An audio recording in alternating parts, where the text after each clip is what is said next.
Թերթ-ը գրում է, որ ադրբեջանական լրատվամիջոցները հերթական հիստերիան են բարձրացրել։ Այս անգամ Ուկրաինայի Լվով քաղաքի ռեստորաններից մեկում կախված Լեռնային Ղարաբաղի դրոշի պատճառով։ Ուկնոկտակայքը տեղեկացնում է, որ այդ մասին հայտնել է Ուկրաինայում բնակվող մի ադրբեջանցի։ Քաղաքի ճիշտ կենտրոնում կախված բազմաթիվ դրոշների կողքին կա ադրբեջանական երկու դրոշ, սակայն աչքի ընկնում նաև Լեռնային Ղարաբաղի դրոշը, գրում է կայքը։ Ադրբեջանական պարբերականի համոզմամբ ռեստորանի սեփականատերը Ուկրաինայի խորհրդարանի անդամ է։ Ադրբեջանական սփյուռքը պատրաստվում է էլեկտրոնային արշավ սկսել ռեստորանի դեմ։ Ադրբեջանում աղմուկ է առաջացել նաև Բաքվի կենտրոնում վաճառքի հանված շապիկների պատճառով, որոնք զուգադիպությամբ նման են հայկական եռագույնի։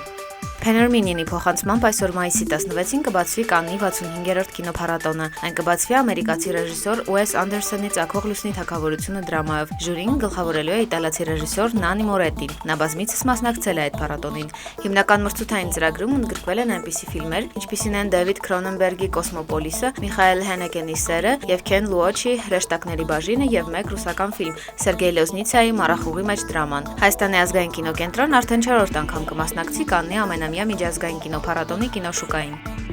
Ազատություն-ը հայտնում է, որ խորհրդարանական ընտրություններում 7% ձայն ստացած Հայ ազգային կոնգրես կուսակցությունների դաշինքը մինչև մայիսի 18-ը համամասնական ընտրակարգով անցկացված ընտրությունների արդյունքներն անվավեր ճանաչելու դիմում կներկայացնի Սահմանադրական դատարան։ ՀԱԿ-ի ներկայացուցիչը դատարանում փաստաբան Վահե Գրիգորյանը Ազատություն ռադիոկայանի հետ զրույցում ասաց, որ բազմաթիվ փաստեր ունեն, որոնք ՀԱԿ-ի կարծիքով հիմք են մայիսի 6-ի կայացած ընտրություններն անվավեր ճանաչելու համար։